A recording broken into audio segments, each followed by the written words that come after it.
and also putting numbers in order. So we have to think about which number is greater and which number is less than. And so, of course, kindergarten, first, even second grade, you guys thought about that alligator mouth, right? The alligator always wanted to eat the bigger number. So, one of the things that we have to start doing is we have to start thinking in terms of instead of the alligator mouth eating the bigger number, we have to actually look at the way that the symbol is facing and call it the right thing. This symbol facing to the right is called greater than.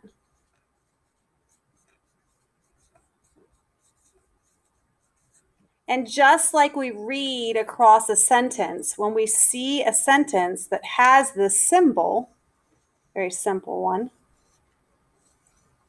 the sentence reads, 8 is greater than 6. So that symbol, we say these words in place for that symbol. And then this symbol is then called less than. And so again, it's simply the direction that it's facing.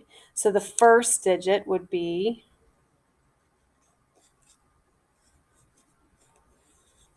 7 is less than 10. So we learn it originally by looking at it and saying, okay, which number does the alligator want to eat? But now we have to start transitioning into those proper math words, okay? Mrs. Custer showed the coolest trick the other day. She said, look at the symbol greater than. If you can take it and turn it in to a G, it's greater than. And then she said, look at the symbol less than. It's kind of like an L sitting on its side. So you can't turn this one into a G. It would be backwards.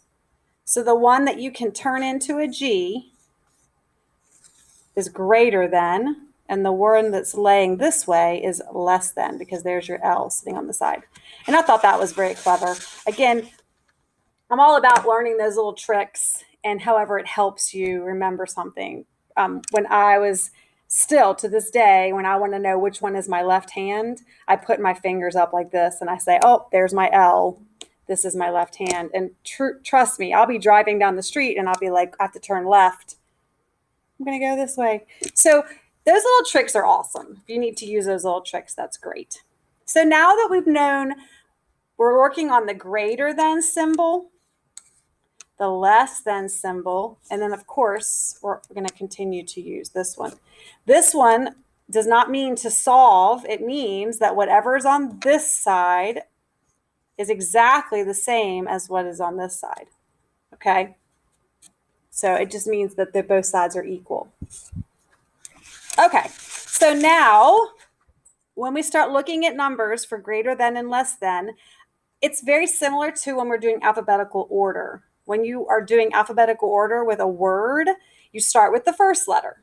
If the first letter is the same, then you go to the next letter. If that letter is the same, then you go to the next letter. You have to find where the letters change before you can put them in alphabetical order. It's the exact same with numbers. So oftentimes I will make a place value chart.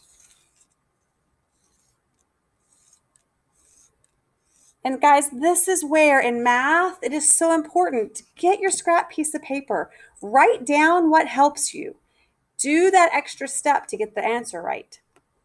So we know our place values start over here with our ones place, our tens place, our hundreds place, our thousands place, our 10,000s, and our 100,000s.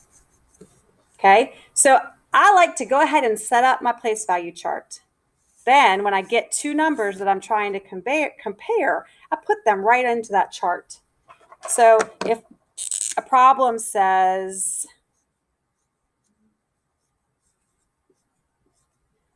4,764, I'm going to put it right into my chart.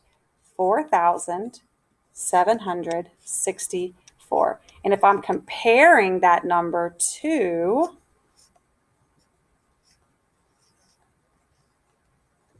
I'm going to put that one right in the chart too.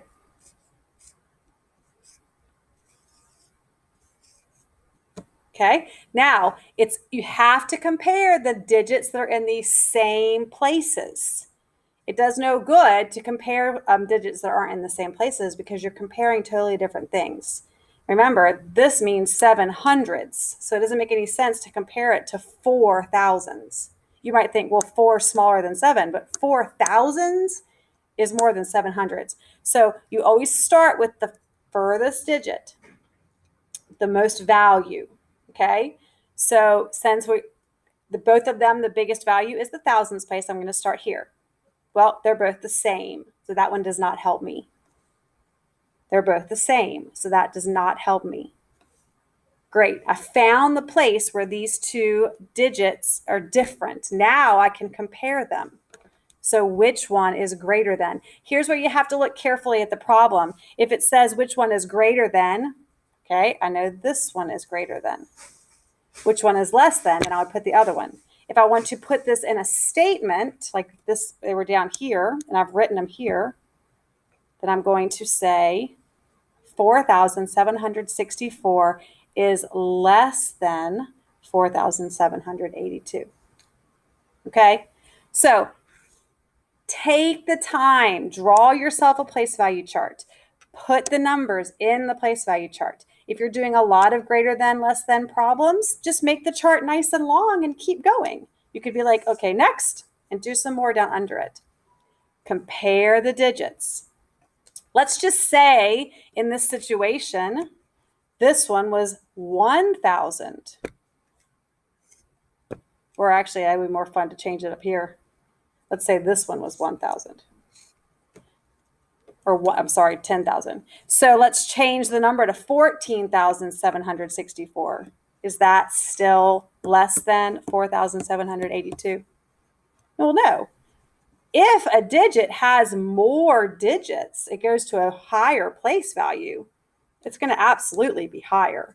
So the first thing you would do is write them on your chart and go, okay, well, which one has more places?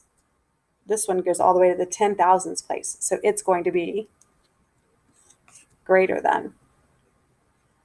Only do you keep going is when they're exactly the same. So if this was equal, then I would say, okay, those are the same, those are the same, those are the same. It's not till I get to this place that I can compare them.